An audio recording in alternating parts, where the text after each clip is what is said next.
حدیث میں آیا ہے کہ اللہ کے رسول صلی اللہ علیہ وآلہ وسلم نے فرمایا کہ بچہ جب تک بالغ نہیں ہوتا اس کے نیک عمل اس کے والدین کے حساب میں لکھے جاتے ہیں، اور جو کوئی برا عمل کرے تو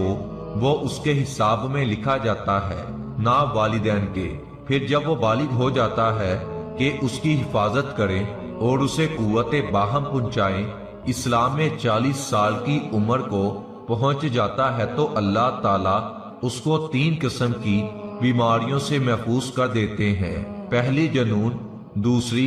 جزام، تیسری برس۔ جب بندہ 50 سال کی عمر کو پہنچتا ہے تو اللہ تعالیٰ اس کا حساب ہلکا کر دیتے ہیں۔ جب 60 سال کی عمر کو پہنچتا ہے تو اللہ تعالیٰ اس کو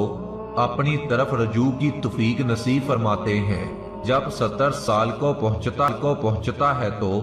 سب آسمان والے اس سے محبت کرنے لگتے ہیں، اور جب 80 سال کو پہنچتا ہے تو اللہ تعالیٰ اس کی نیکیوں کو لکھتے ہیں اور گناہوں کو معاف کر دیتے ہیں۔ پھر جب 90 سال کی عمر کو پہنچتا ہے تو اللہ تعالیٰ اس کے اگلے پچھلے گناہ معاف فرما دیتے ہیں اور اس کو اپنے گھر والوں کے معاملے میں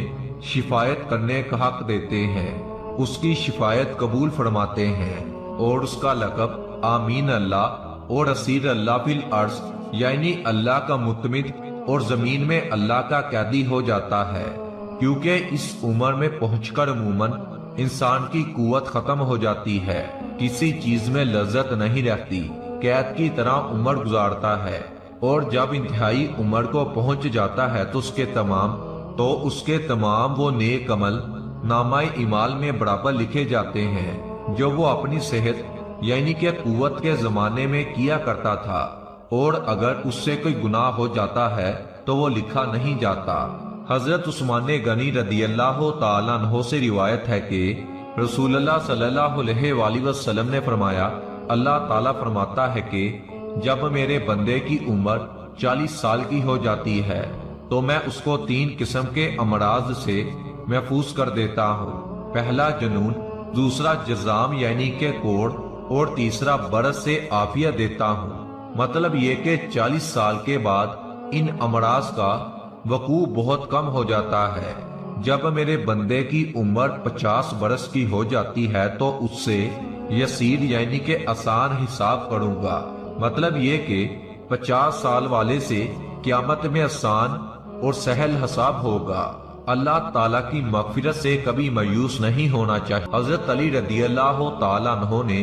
ایک آدمی کو دیکھا جو اپنے گناہوں کی کثرت کی وجہ سے مایوسی میں مبتلا تھا، تو آپ نے فرمایا، مایوس نہ ہو، اللہ تعالیٰ کی رحمت تیرے گناہوں سے کہیں زیادہ ہے۔ اللہ تعالیٰ نے حضرت داؤد علیہ السلام پر وحی نازل فرمائی کہ اے داؤد علیہ السلام، مجھے اپنا دوست رکھو اور میرے بندوں کے دل میں میری محبت کا بیج بو دو۔ حضرت داؤد علیہ السلام نے عرض کیا، یا اللہ، اس کا طریقہ کیا ہے؟ فرمایا، انہیں میرا فضل و کرم یاد دلاؤ، کیونکہ انہوں نے میری جانب سے بلائی کے سوا کچھ دیکھا ہی نہیں۔ یحییٰ ابن اقسم رحمت اللہ علیہ کو کسی نے خواب میں دیکھا تو پوچھا کہ اللہ تعالیٰ نے آپ کے ساتھ کیا معاملہ کیا؟ انہوں نے بتایا کہ اللہ تعالیٰ نے مجھے حساب کی جگہ کھڑا کر کے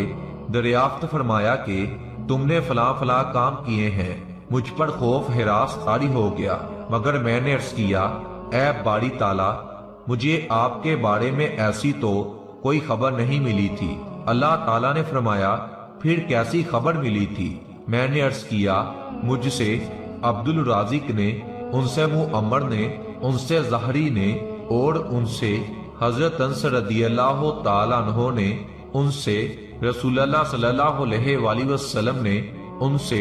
حضرت جبرائیل علیہ السلام نے، اور ان سے آپ نے فرمایا کہ میں بندے کے ساتھ وہی سلوک کرتا ہوں جس کا وہ مجھ سے گمان رکھتا ہے، اور میرا گمان تو یہ تھا کہ آپ مجھ پر رحم فرمائیں گے۔ اللہ تعالیٰ ارشاد فرمائے گا، جبرائیل علیہ السلام نے سچ کہا، میرے رسول نے سچ کہا، انس نے سچ کہا، زہری نے سچ کہا، معمر نے سچ کہا، عبد الرازق نے سچ کہا،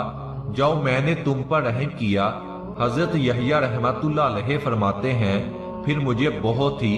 عمدہ جوڑا پہنایا گیا، جنت کے فرشتے میرے آگے پیچھے چلتے تھے